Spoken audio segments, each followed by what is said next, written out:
आज 3 फेब्रुवारी 2026 मी आता पुणे शहरातील जे ऐतिहासिक पुणे शहर आहे त्या पुणे शहरातील ऐतिहासिक अशा ठिकाणी आहे. हे ठिकाण आहे आद्य क्रांतीवीर राजे उमाजी नाईक यांना ज्या ठिकाणी इंग्रजांनी फाशी दिली अशा ठिकाणी मी आता आहे. या ठिकाणी पूर्वी आलो होता.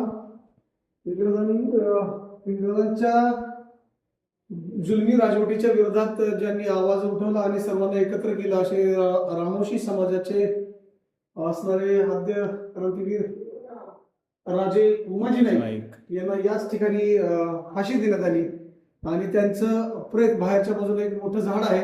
त्या झाडावर त्यांनी इंग्रजांची दहशत बसावी म्हणून 3 दिवस तसंच लटकून ठेवलं होतं. आजच्याच दिवशी म्हणजे 3 फेब्रुवारी 1832 रोजी राजे उमाजी नाईकांचे प्रेत या ठिकाणी 3 दिवस लटकून ठेवण्यात आले होते. अशा वीर क्रांतिकारकाला आपल्या सर्वांच्या वतीनं भावपूर्ण श्रद्धांजली.